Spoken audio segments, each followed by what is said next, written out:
Hey guys, what's up? It's Phoebe from Alternative Twist Radio. Today we have a new author spotlight with SS Ralph. He is the author of Dusks and Dawns. Welcome, SS. Thanks for having me, Phoebe. Hi. Hi, we're so happy to have you on today. So your book, Dusks and Dawn, is a horror, it's a sci-fi, it's got a little bit of dark comedy. I really liked it when I read the book cover. And I thought, you know what, I got to get this guy, I got to contact him, got to do an interview, find out what the book is about. So I'm really happy that you're here with us. I'm happy to be here too. Thank you. So tell me, what is your book about, Dusks and Dawns? Well, it starts out like the first chapter. You meet Jacob Miller. He's a young teenage boy, but he lives in a very religious town, and it's pretty simple lifestyle, almost like Amish. And it's very secluded. You learn a bit of a background of his story about, he's arranged to marry a girl that he doesn't particularly care for, and he lost his brother and father recently. So he's losing his faith. He's not really, religious like the town expects him to be. And the problem with that is this whole town believes that if they sin too much, that the devil and his demons is going to invade the town, and it's happened before, according to Jacob's grandfather, but over the generations, people are starting to think maybe this was all a bunch of made up stories to keep people in line. And then we get into chapter 2, and then you realize that these aren't just stories to scare people. Like, hell is actually a civilization, a town that's outside of New Hope that spies on them and makes sure that they stay in line, and if they don't, then they invade them and try to straighten them out again. So and then hell is a bit more advanced. They got electricity and telephone, and the devils and demons, they're not really this isn't a fantasy, or this is more like a sci-fi where their demonic powers are triggered from like certain deformalities that some of them are born without eyes, so they have powerful hearing that they use to spy on New Hope. Some are born without ears, so they have powerful vision that they can use to spy on New Hope. And there's this whole hierarchy with the devil and demons, and the people that live there are the lost souls. They're like like second-class citizens. And so basically the storyline goes back and forth between chapters of New Hope and hell, and then eventually it starts to explain what kind of connection that there is between New Hope and hell, because nobody wanders beyond New Hope. They're scared to leave the town. Basically, it goes like that, and there's 5 more books in this series, and then it explains more, and it gets deeper, and there's a lot of mystery. You're asking yourself a lot of questions. What's the connection between these two towns, and is it in a post-applicable world, or is it in another dimension, or is it maybe all in somebody's mind? There's you really have to read into it. There's a lot of mystery and a lot of unanswered questions until you get to the 6th book, and then it's all explained. But that opens the door to more, because there's going to be 5 more series of books after that. So just lots of mystery, lots of interesting things happen. Gets a bit violent, but it is a dark comedy, so I try to keep it light. What inspired you exactly to write the book? How did that storyline come about? Well, I've always sort of had the story in the back of my mind, but it took a long time to piece it all together. And what mostly influenced me to start writing was, I read a lot of books, but I stopped watching a lot of TV and movies because I found everything was getting redone. It was remakes or just retellings of old stories that were supposed to have a twist. And it just I got tired of that. And I thought, can anybody come up with something completely original, something completely different? And I thought, well, if you think it's simple, why don't you try it? So that's what I did. I came up with something that, there's no vampires, there's no zombies, there's no cops, there's no lawyers. This is something that's, I can't say it's never been done, but I think it's pretty original storyline. So that's what got me going. And I was on the road a lot and away from my family, and I needed a hobby. So whenever I just get home from work, I would just type away. And eventually I wrote 6 books. It was all like the same story, I knew I'd have to break it up into to smaller books, but I had to write all 6 of them just to get the whole story out, to make sure it all connected together. Wow, so you already completed all 6 books in the series. Yeah, wow. And the first one is available now, and the second one is going through editing, and I'm getting the cover ready, so it should be ready before the end of the summer.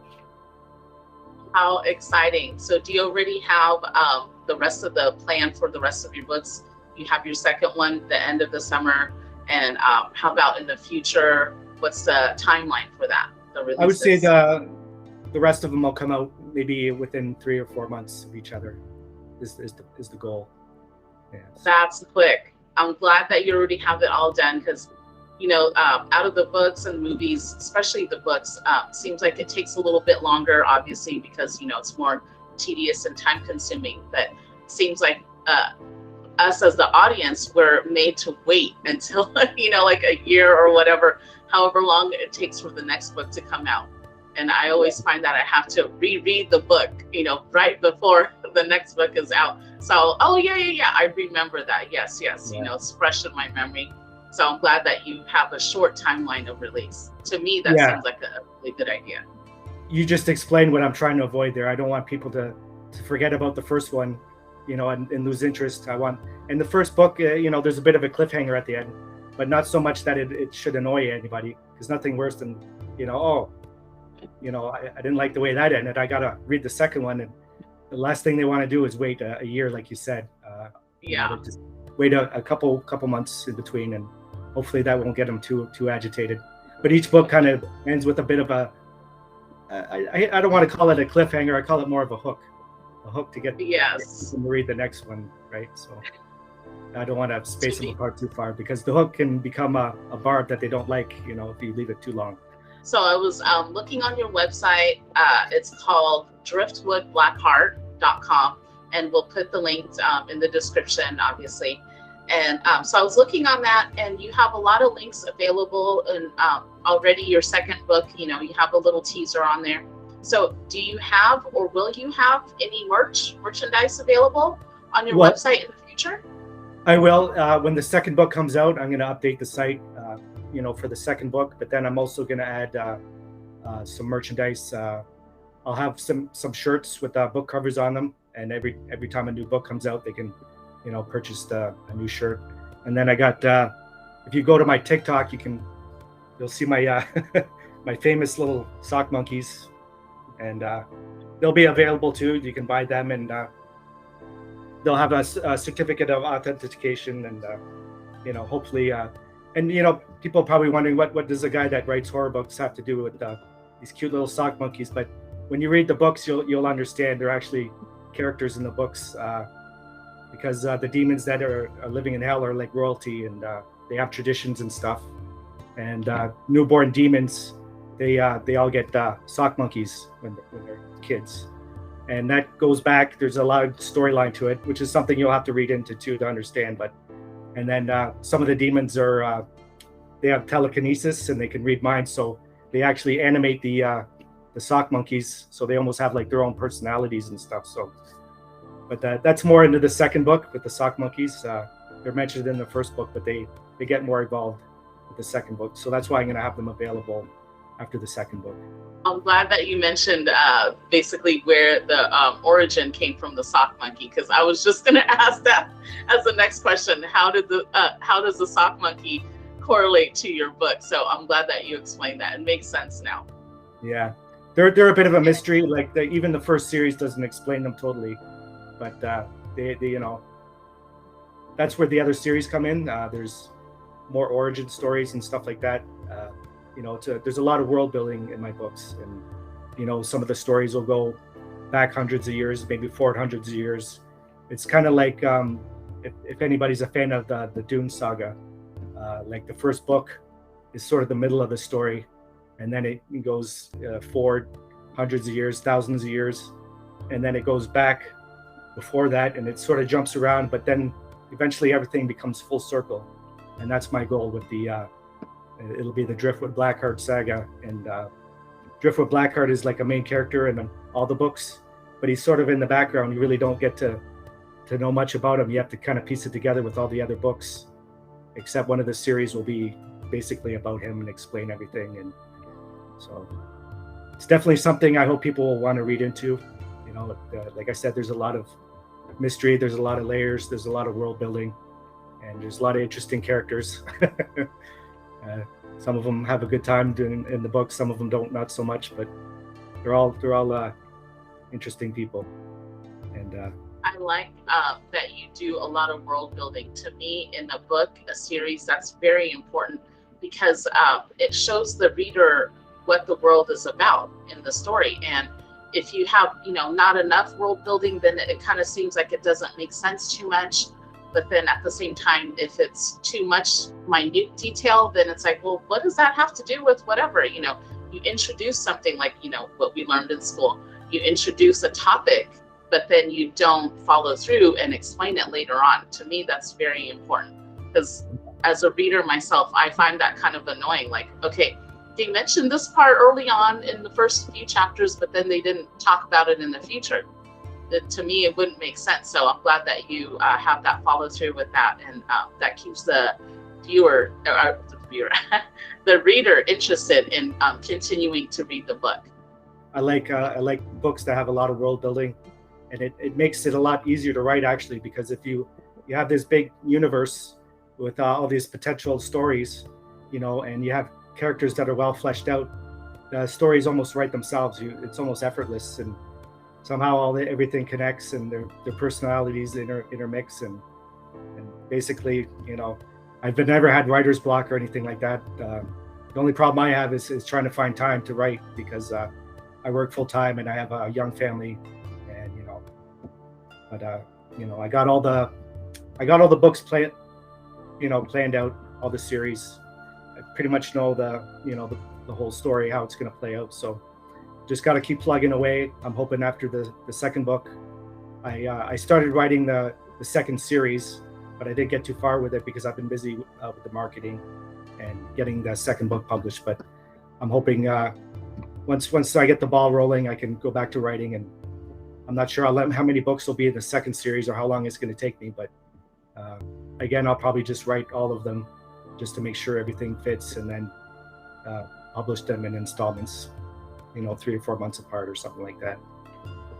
Yeah, whatever works best for you. I've talked to a lot of authors. They have different ways. It seems like the majority of them, they're all, full-time workers, and they have to literally find their time, 30 minutes, an hour at midnight, 1 a.m., after they get out of work and they unwind, to do the work and the writing, and it would take them years. So whatever works for you, you have a little bit of time, little clumps here and there, what works for you as an author.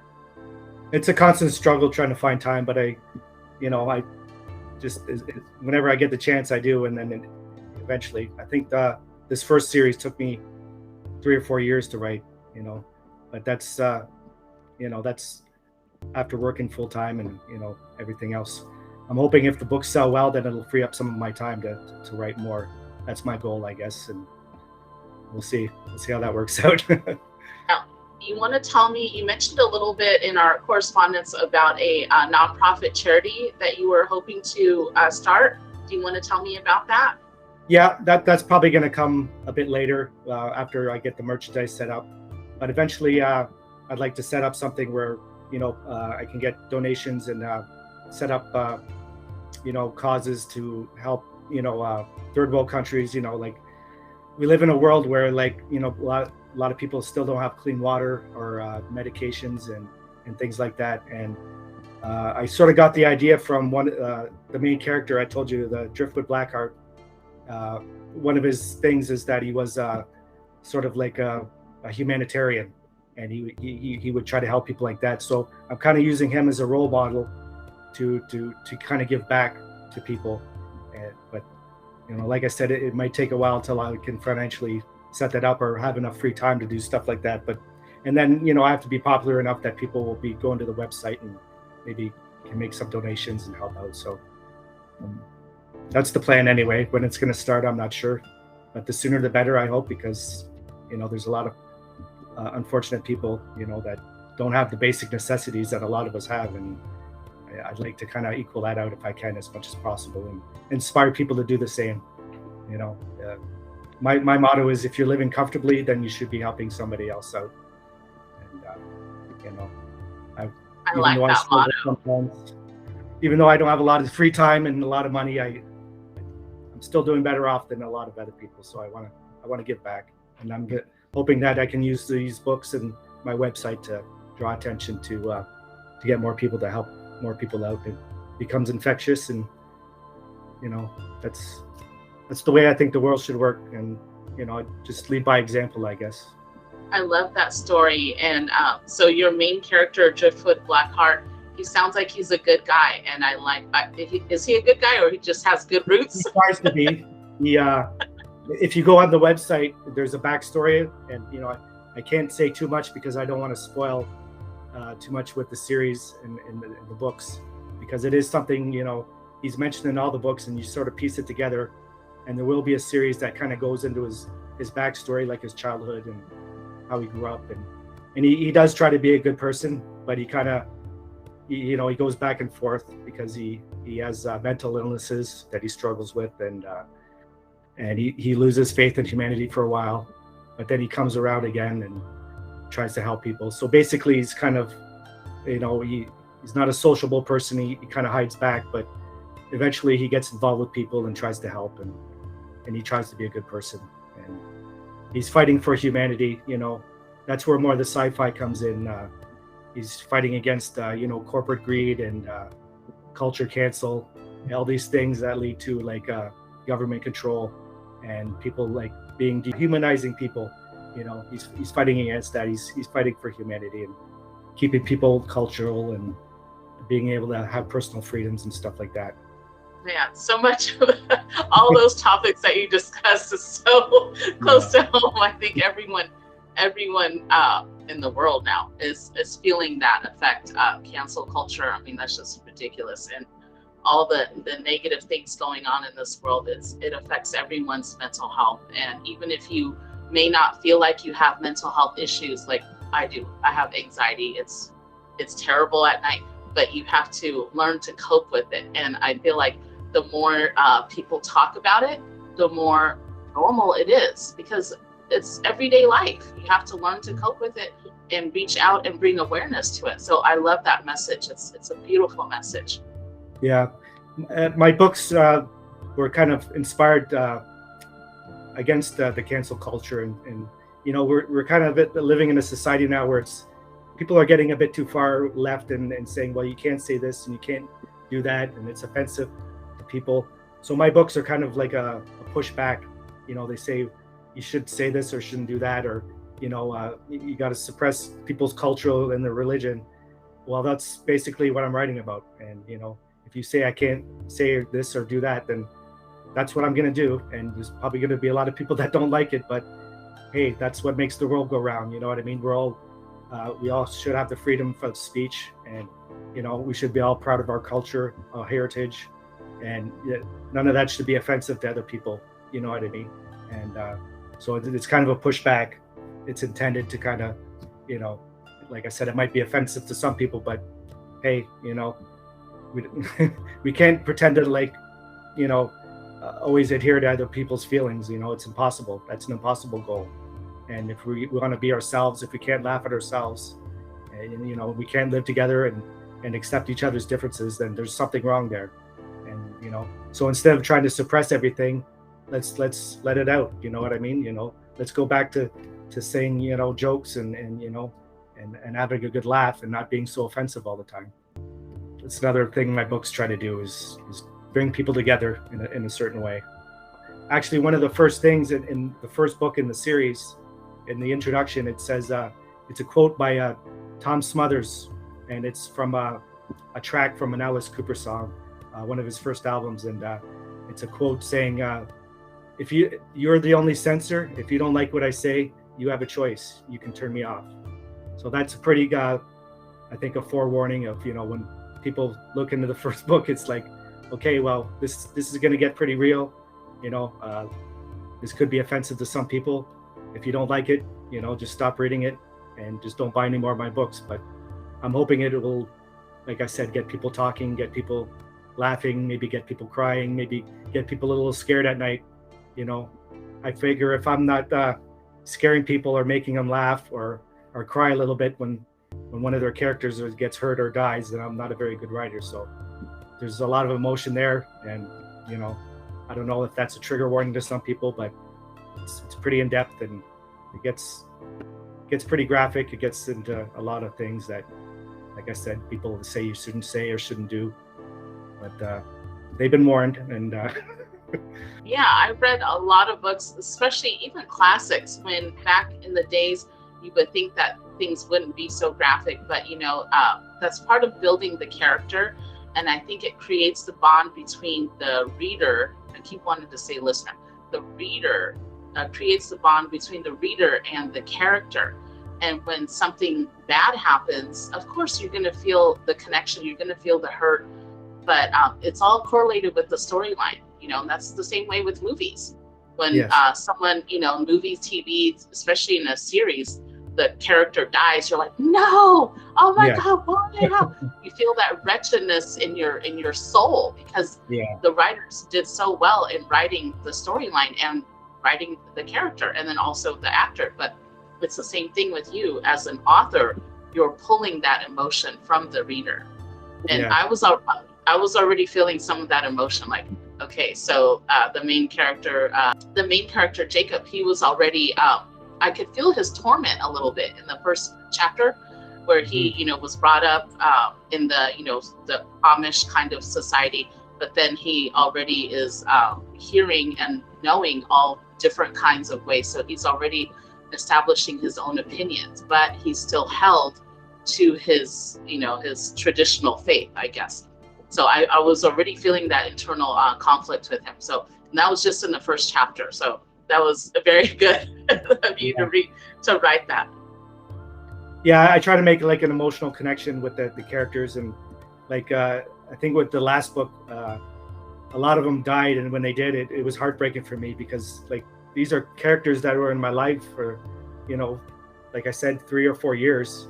You know, even though they were fictional, they were just, you know, they were always on my mind, and you know, when I had to kill off some of them, it was, I don't know, it was weird. It was emotional for me. So if it was emotional for me, I'm hoping that it'll be emotional for the reader as well, because that tells me that, you know, these characters are almost like living characters, you know, not in the real world sense, but in the reader's mind. That's what I'm hoping they'll make a connection like I did. Yes, I can definitely feel that they would, and I already did. So talking about your characters, why don't we do a little reading of your book? So this is off of your book cover. So it's called, your book is Dusks and Dawns.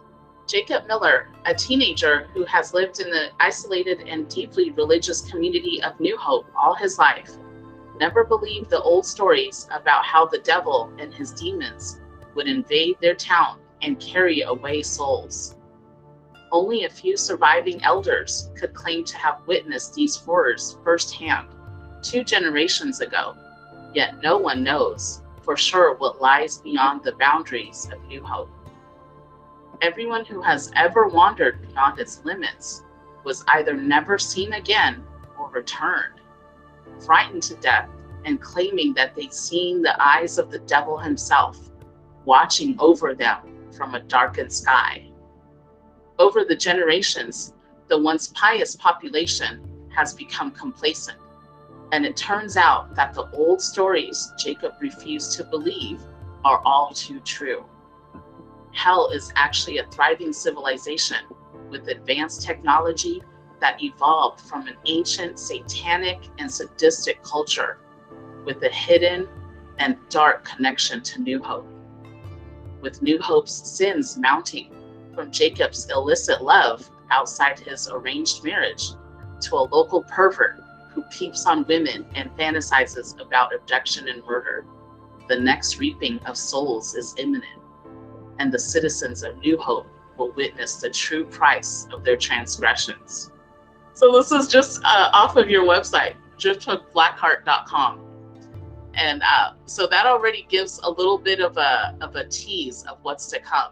So it already shows it's gonna be dark, it's gonna be some graphic stuff, but I feel like it'll all correlate into the storyline because it's a horror fiction, a little bit of dark comedy, so it's all a mashup. So your books are available on your website, driftwoodblackheart.com. And I'm so excited to have you and doing this author interview. And I'm even more excited to read more of your books. I only read a few little snippets, chapters of your book, but already I'm invested because I want to know what is the story, what is the world that you've built. And also this, you said it was first class and second class citizens, right? I want to find out more about the demons, even though oddly to me personally, when I say that, that's like, oh, Phoebe, that's weird. But as a reader, that's very interesting to me. And so I love your storyline. It's very interesting. What happens is the religious town, you find out there's a lot of secrets in a dark underbelly, and then you also find out that in how, even though it's a place of suffering and a place of dominance, that some of the devils and the demons, they have a softer side too, and they're, these aren't, like I said, it's not a fantasy. This is like more of a sci-fi. So basically these devils and demons, they're, as deformed as they are and cruel, they're people too, like their kids go to school and have to interact with other kids, and they have 9-to-5 jobs, even if it's torturing somebody. At the end of the day, they come home to their wife or their kids, and like I said, no matter how twisted they are, they're people too, and it goes back and forth, and it all mashes together. Like the Reaping when they invade New Hope. I don't want to give too many spoilers, but their interactions, because New Hope has a darker side than they realize, and Hal has a softer side than they realized. They just, that's the culminating moment. I think it's book number 4 is the Reaping, and then it goes on from there. And if you can go on my website and it'll give you the first 4 books. I got some blurbs there that they can check out, but I didn't want to give out too much information. But I'll put out more blurbs as more books come out, so they can sort of know what's coming. I like that you also touched on the various topics, and like what you mentioned, even though they're demons and devils, they're people too. And to me, that's very interesting. That's a very interesting thing of making people understand where you're coming from, what your perspective is, what the other's perspective is. So even though, in this world we have good and bad, people that do good and people that do bad. So even though the people that do bad, they're human beings, they bleed, they have family, they have kids, they have a reason why they are doing these bad things, their own reasons behind their doings. Just the same as what the good people, they are human beings, they have reasons why they do good and what they're doing, and what fuels them to do good in their life. And I think that people don't understand what the other person's going through. So just like the good people, they judge the bad people. Oh my God, they're doing this, they're doing that. Oh, that's so evil. Oh my gosh, they're killing people, blah, blah, blah. But why don't they try to understand the other person's point of view and why they're doing it? It's not so much of saying, okay, you know what? Okay, that means that they killed someone. That's okay. That's fine. We shouldn't judge them. No, that's not what I'm saying. It's just to try to understand their point of view. Just the same as the evil people that are doing bad are judging the good people. Man, they're so, whatever, they're doing this. Oh man, I would never do that. That's just being a square. That's, oh my gosh, that's boring, whatever. But at the same time, they're not understanding what the good person, what their reasons are. And that's where the lack of understanding comes from. And I think a lot of that we forget, or at least a lot of the culture nowadays, that's why they're so judgmental. They're not understanding what the other person's going through, or even trying to be open to it. Yeah. And that's the moral of the stories is between good and evil, it's not so simple, and it sort of blurs the lines between that. And you realize, there's not just good and there's not just evil. There's everything in between. There's a lot of gray area, and there's always motives and reasons why people do what they do, whether it's good and evil. And it's also about complacency. Like I said, there was a reaping. Jacob's grandfather remembers this when he's a small boy, and he tries to warn New Hope that it could happen again. And some of them are, just walking the line out of fear, but some of them think, well, this could be bull made up stories, and people think, well, could that happen? Could people forget so soon after 2 generations? And the answer is yes. Like, just look at our society. It was only 2 generations ago that, like my grandfather fought in the world wars, and already we're forgetting the lessons learned that they went through. We're taking advantage of some of the freedoms that they fought for, and so there's a lot of that in the story too. And there's a lot about complacency and how if you try to cover up the past, whether with culture cancel or whatever, or deleting history, you're only setting yourself up for another fall. If we don't learn from our mistakes and pass them on and teach our kids not to make the same mistakes, then it's going to happen again. And that's what happens in these books. The reaping is like a cycle, and it happens over so many generations. When people get complacent and forget their lessons, then hell's there to remind them that, this is the way this world works. I'm so glad that you were able to take time and do the author spotlight with us. And so your books is available right now. It's book 1, Dusks and Dawns. It's available on driftwoodblackheart.com. And also your link to Amazon and all the ebooks are available on that site. And so that's driftwoodblackheart.com. I'm so glad that you were able to come on with us today. I'm glad you could have me here too. Thank you very much. Hi, this is SS Ralph, author of Dusks and Dawns, and you can find my first book on my website, www.driftwoodblackheart.com. And you're listening to Alternative Twist Radio.